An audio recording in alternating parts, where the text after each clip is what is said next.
Yo, what is up, y'all? It's Cone back here again tonight with another episode of After the Buzzer, the show where I recap the NBA games from the night. I'm kind of on a hot streak right now. I believe this is 3 or 4 nights in a row, so we're going to keep it going. A lot of NBA action to go through tonight. Let's go ahead and get right into it. Leave a like and subscribe if you enjoy. Hit that notification bell so you don't miss out on anything, and go ahead and comment down below what your biggest takeaway has been so far from your favorite team's season up to this point. As you can probably tell from the title of this video, the first game that we're going to go over is Blazers versus Suns. This was the last game of the night to end, and it was the best one. Went to overtime. It was a back and forth affair, but the big storyline is that Damian Lillard is back, and I mean back. In his first game, he was still a little bit slow, kind of similar to how we saw him last year, but after that first game tonight, he went ballistic, dropping 41 points, 28 in the first half. They kind of figured him out a bit towards the end of the game, but overall, Dame was electric tonight. He was the Damian Lillard that we had seen over the past like 6, 7, 8 years at this point.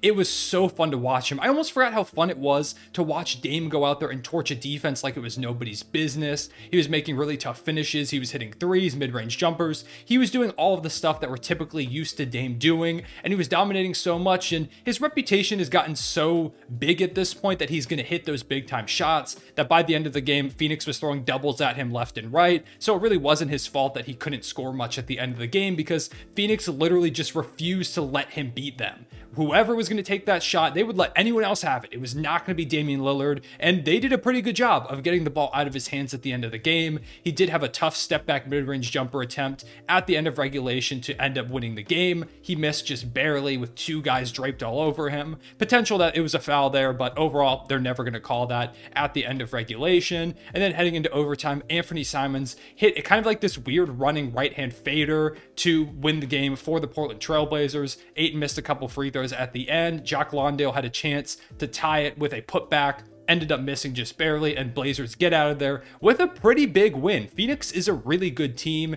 Even if a lot of people are lower on them than they were last season, they're still a really good squad that won a franchise record number of games last year, and they had a bunch of really solid performances tonight, but the fact that Portland was able to come in here and beat them was really impressive, so shout out to them, and shout out to Damian Lillard, man. It is just so fun to watch Dame do what he does, dominating defenses. He just looked like the player that he has been, and part of me was worried that we weren't ever going to quite get that Damian Lillard again. I mean, a bigger part of me knew we would because it's Dame. He's been doing this for so long, but there definitely was a small part of me that was like, what if we've seen the best of Damian Lillard? And maybe we have, but we're still getting an incredible version of him, a version that looks like he's going to go out and try and make an All-NBA case and lead this Portland team to a playoff appearance. It's going to be tough. The West is a really difficult conference, but if anyone can do it, it's Dame. I've seen him do much harder things in the past. Overall, as a team, they looked pretty solid. Yusuf Nurkic had a double-double, and while he was pretty solid offensively, his defense is still a big worry for me. DeAndre Ayton was completely torching them tonight, and we'll get to him a bit when we talk about the Suns, so I still do worry about them defensively because he's their anchor, but offensively, I thought he did a pretty good job. He grabbed a bunch of boards.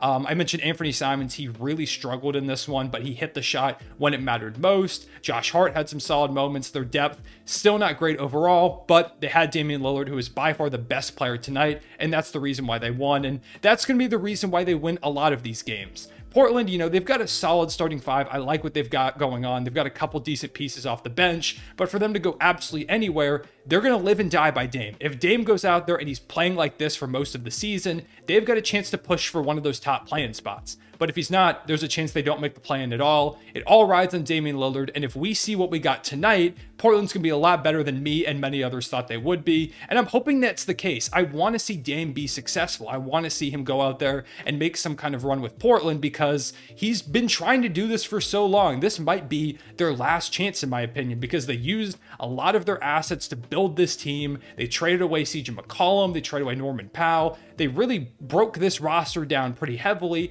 to rebuild it back up in the offseason around Damian Lillard. This is their shot. We'll see if they're able to take advantage. But once again, if Dame is playing like this on any type of consistent basis, the Blazers are going to shock a lot of people. On Phoenix's side, Booker was really good for them with 33 points, and he was the reason why they were in it at the end, hit a bunch of tough shots at the end of regulation and in overtime. But DeAndre Ayton was right there behind him as their best player. He had 26 points, 6 rebounds, and 3 assists, and the second most shots on the team. He took 22, only second to Book, who took 23. it was great to see Ayton as involved as he was because, like I said, Nurkic wasn't doing much to stop him, so the Suns kept going to him. It was really cool to see him be involved, and not just involved, but be effective, because it feels like that's the next evolution for the Suns. If Ayton's able to step up and become a more consistent offensive player, one that can be more involved and know that you're going to get a lot out of him, that goes a long way for Phoenix being a lot better and being more playoff ready in general, because last year it was a lot of, okay, Devin Booker create a shot, Chris Paul create a shot, just go back and forth. And that's part of why when they both struggled in game 7 against Dallas, they got completely cooked. There was no one else who could really step up. And now that you have Ayton, who's showing at the beginning of the season that he's going to be more aggressive and involved, it's a good sign for them in my opinion. But Chris Paul, I think, needs to be more aggressive himself, especially at the end of regulation and in overtime. You're Chris Paul. You're one of the best clutch players we've seen in the past few years. You have to kind of take control more. A lot of times, Booker was just forcing up these really tough shots because Chris Paul really wasn't trying to do much. Now, Devin Booker did a great job of knocking down those tough shots, and towards the end of the game when DeAndre Ayton was sent to the free throw line where he missed 2, Jock Lando had the putback and everything like that, he made a great play driving to the basket, seeing that he didn't have a great out, and midair throwing the pass to Ayton, who cut in and got fouled. That was a great play. That was a really smart heads-up move by him. But Booker shouldn't be forced to do literally everything at the end. If Chris Paul's not doing much, then you're just replicating your problem of, okay, Chris Paul do this, Devin Booker do that, into now Book do this, Ayton do that. Chris Paul's got to be more aggressive. I think he will be. I mean, he was solid tonight. He was great playmaking-wise. He had 10 points, 4 rebounds, and 12 assists. But I think there needs to be more shots from him. Mikal Bridges did a decent job guarding Damian Lillard. He did the best he could, a lot of the possessions. If they didn't get that big win over the Mavericks, this would have been a really rough start to the year. But overall, not too bad. You know, Portland, we'll see how good they're going to be, but I feel like Phoenix will probably take this. Then we had Grizzlies versus Rockets, which isn't a game I expected to be a great one. You know, the Grizzlies were fantastic last year, and the Rockets are in the midst of a rebuild, but this was an incredible game and a duel between Ja Morant and Jalen Green.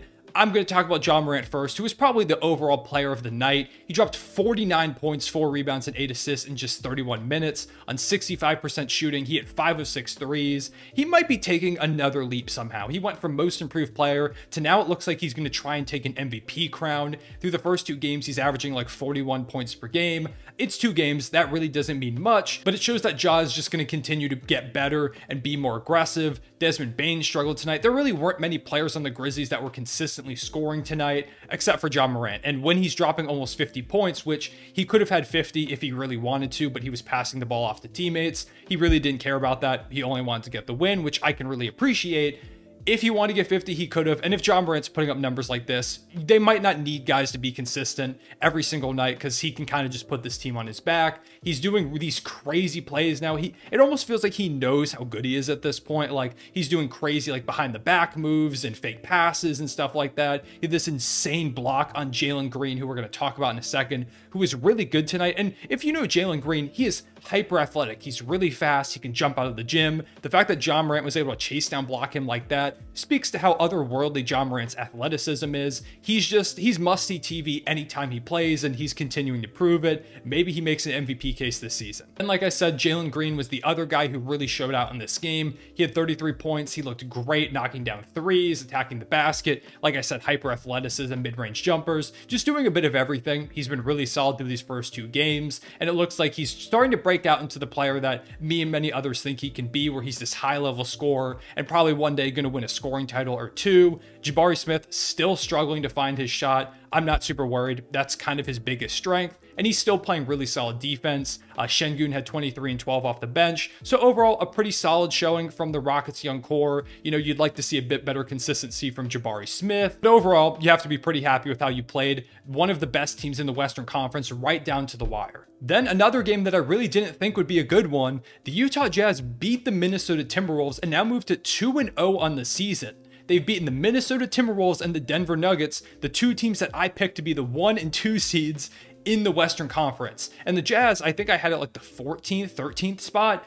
they have been really, really solid so far. In this game, they were led by Lauri Markkanen, who had a double-double. Kelly Olynyk, Jordan Clarkson knocked down, I think it was 7 threes. They were just completely torching the Timberwolves. There was nothing they could do. They didn't even play that bad of defense. They were just completely cooking them from wherever they shot the ball. It felt like they couldn't miss, and they've just got a lot of really solid role players who feel like they all have chips on their shoulders. There are more than a few guys in this game who were traded from Minnesota, of course, in that Gobert trade, so it felt like a lot of guys kind of felt like they had to prove something in this one, and they did their best. Malik Beasley, before the game, was asked about, and he said he was going to destroy anyone in his path. He didn't play phenomenally, but he knocked down some timely buckets, so hopefully he feels vindicated in what he was going for, and I feel like they just wanted to prove, hey, we know you dealt us, but we're still going to be fine. We're cooking over here in Utah. And I've been really pleasantly surprised with how great their basketball has looked. Will Hardy's done a good job getting everyone ready to go and playing their roles. And probably for Danny Ainge, the biggest plus of all of this is you're still going to lose a lot of games. The Jazz still aren't a great team, but you're getting your trade value up. If you're these guys like Jordan Clarkson, Mike Conley, I think they're going to keep Lauri Markkanen and Colin Sexton. But outside of that, other guys that they could end up dealing, maybe even like a Malik Beasley, they're getting their trade value up. It's going to help you out a lot. I'm sure they're going to get a couple first-round picks for a few of these guys. That's going to go a long way towards your rebuild before you eventually try and win Victor Wembanyama in the lottery. But who knows? Maybe they'll just go on and win a title instead. On the Timberwolves side of things, they didn't play necessarily bad. Karl Anthony Towns really struggled to score the ball in this one. He was really inefficient. And there were multiple times where the Jazz really challenged this double big lineup that they had out there. Of course, there's been a lot of questions about how are Cat and Gobert going to work. And the Jazz kind of showed why there's a chance it might not work to what the Minnesota Timberwolves are hoping it does. There were a couple times where they kind of got these switches on the perimeter and were just cooking whoever was in front of them. And when there's two guys out there, it makes it a bit tougher. There was one play towards the end of the game that kind of sealed it where I think it was Rudy Gobert kind of stepped out in the perimeter, but then dove back to the basket because he is not used to playing the perimeter like that. Or maybe it was Cat. One of the two ran back, and it kind of just gave them a wide open three, which of course they knocked down because they refused to miss tonight. But there's still going to be growing pains with this duo. I'm still confident it'll work, but that was kind of just a small showing of what could happen. Anthony Edwards was pretty good in this one too. Looked like the breakout player many people think he could be this season, but overall, you're not happy about this if you're the Timberwolves. Then we had Celtics versus Heat, which was a fun one. Celtics moved to 2-0 in the season as Jaylen Brown and Jason Tatum combined for 57 points. They've been dominant as a duo up to this point, and getting wins over the Sixers and the Heat is no laughing matter to start the season. It is really impressive coming into the season without Robert Williams and with all the drama that happened with the coaching situation. Joe Mazzulla has done a really solid job there early on. It's only been 2 games, but so far he's done an incredible job with that team, getting everyone ready to play, got the system in place. They're doing things well. Guys look improved. The chemistry is there. The Celtics basically look poised to make a repeat as Eastern Conference champions, or at least make a run at it in some way. Jason Tatum looks like he could end up being an MVP candidate, or maybe even Jaylen Brown, or maybe even the both of them, because they've both been so incredible. It's been really impressive what they've put together, and it looks like they're both only getting better, which isn't surprising. They're super young, but if they keep getting better the way that they are, the rest of the NBA should be very terrified. For the Miami Heat, Kyle Lowry still doesn't look good. You know, he had that really rough season last year. A lot of people have been hoping for a bounce back. 2 games in, I'm not sure if it's coming. He was solid playmaking wise in this one, but they need him to be more of a scorer. He can't be, you know, I think he shot like 4 of 13 or something crazy like that on this game. Regardless of what the numbers were, he was inefficient, and they need him to put up more efficient numbers if they're going to go where they want to go. He's just got to be better all around. I'm just not sure if that bounce back is coming in the way that Heat fans are hoping it's going to. Tyler Hero was pretty solid. Bam Adebayo was aggressive in this one. I might want to see him even be a little more aggressive than he was, but I liked what I saw from him. I thought he had a really solid game. Jimmy Butler was Jimmy Butler. He was good. The Heat still need a power forward. They've been getting torched these last 2 games. DeMar DeRozan torched them in the first game, and Jason Tatum and Jaylen Brown both torched them in this one. And those 3 guys are really high-level scorers, so it's not immediately concerning, but those are players you're probably going to have to go through in potential playoff series, so you've got to be better than that. I like Caleb Martin. He's not a starting power forward. They've got to figure something out there, and the depth still feels kind of off. Now that Tyler Hero's in the starting lineup, there's no real scorer off the bench. Victor Oladipo didn't play in this one, but I'm not sure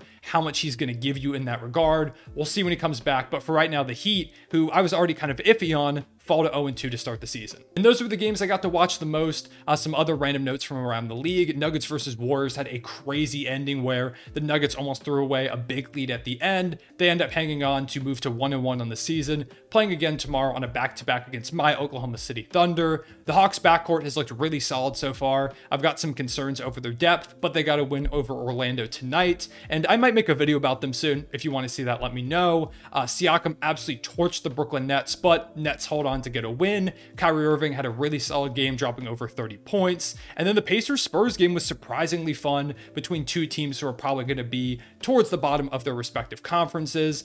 Benedict Mathurin has been electric to start the year. He was one of my favorite rookies coming into the season. I loved what he did in preseason, and I think I might drop a video about what he's been doing so far tomorrow. So if you want to see that, please let me know. Or if there's any other teams or topics you want to see me cover in videos, please let me know. I want to make what y'all want to see, so go ahead and leave those comments so I know what you guys want to see. That being said, I think that's all I have for these games tonight. Go ahead and comment down below any takeaways that y'all had or anything I missed in this video. I tried to watch a bit of every game. It's hard to get around to it when I think there was 11 games tonight, so make sure I didn't miss out on anything by letting me know. Also, leave a like and subscribe if you enjoyed. It helps out a ton. I appreciate y'all watching. I will see y'all later. Real one, say it back.